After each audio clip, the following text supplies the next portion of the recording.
भारत में भले ही कोरोना की तीसरी लहर आने की आशंकाएं जताई जा रही हैं, लेकिन विश्व स्वास्थ्य संगठन का कहना है कि इसने दस्तक दे दी है। विश्व स्वास्थ्य संगठन के अनुसार कोरोना संक्रमण की तीसरी लहर अपने शुरुआती दौर में है।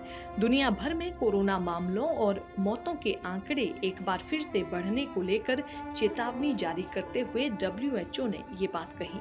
WHO के मुताबिक दुर्भाग्य से देश कोरोना संक्रमण की तीसरी लहर के शुरुआती दौर में है।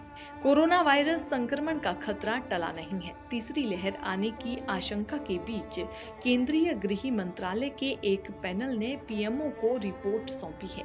दरअसल केंद्रीय गृह मंत्रालय के तहत आने वाला national institute of disaster management तीसरी लहर के मद्देनजर मिल रही चेतावनियों पर अध्ययन कर तीसरी लहर से लड़ने की तैयारियां कर रहा है। इस रिपोर्ट में कहा गया है कि तीसरी लहर का पीक अक्टूबर में हो सकता है। साथ ही ये भी कहा गया है कि इस बात के पर्याप्त साक्ष्य नहीं मिले हैं कि बच्चों पर इस वायरस का असर ज्यादा होगा, लेकिन वायरस के फैलने से बच्चों में खतरा बढ़ सकता है। भारत में बच्चों को टीके अभी तक नहीं लगे हैं। रिपोर्ट में कहा गया है कि बच्चों में कोरोना का संक्रमण बिना लक्षण वाला देखा गया था और उनमें हल्के लक्षण भी थे, लेकिन पहले से बीमार व ज्यादा देखरेख वाले बच्चों के लिए ये काफी चिंता का विषय था। केंद्रीय स्वास्थ्य मंत्रालय के मुताबिक जो भी बच्चे कोरोना के चलते अस्पताल में भर्ती हुए थे, उनमें से 60-70% मामले ऐसे थे जिनमें बच्चों को या तो पहले से कोई बीमारी थी या फिर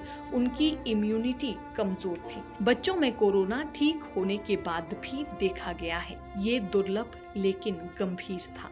रिपोर्ट में कहा गया है कि बच्चों के लिए डॉक्टरों, स्टाफ, वेंटिलेटर्स, एम्बुलेंस की व्यवस्था काफी हद तक ज्यादा मामलों की स्थिति में जरूरत के करीब कर ली गई है। 2015 के संसदीय स्थायी समिति की रिपोर्ट में कहा गया था कि देश में प्राथमिक स्वास्थ्य केंद्रों में बच्चों के डॉक्टरों की 82% कमी है। सामुदायिक स्वास्थ्य केंद्रों पर बच्चों के चिकित्सकों के 62.8% पद खाली थे। वर्किंग ग्रुप कमेटी के एक्सपर्ट्स ने समग्र घरेलू देखभाल मॉडल, बाल चिकित्सा क्षमताओं में तत्काल वृद्धि और बच्चों के बीच मानसिक स्वास्थ्य के मुद्दों को प्राथमिकता देने का सुझाव दिया। इसके अलावा कोरोना वार्ड को इस तरह से बनाने का सुझाव दिया है जिसमें बच्चों की देखभाल करने वाले और उनके माता-पिता बिना संक्रमित हुए उनकी देखभाल कर सकें। इसके अलावा कहा गया है कि सामान्य बच्चों और पहले से बीमार बच्चों के लिए वैक्सीनेशन को तत्काल प्राथमिकता दी जाए। हालांकि बच्चों में वैक्सीनेशन के दौरान काफी एहतियात की जरूरत है। बच्चों की वैक्सीन को तत्काल मंजूरी देने से पहले उनके क्लिनिकल ट्रायल के डाटा की अच्छी तरह से समीक्षा की जाए। शिक्षकों और स्कूल स्टाफ को वैक्सीनेट किया जाए।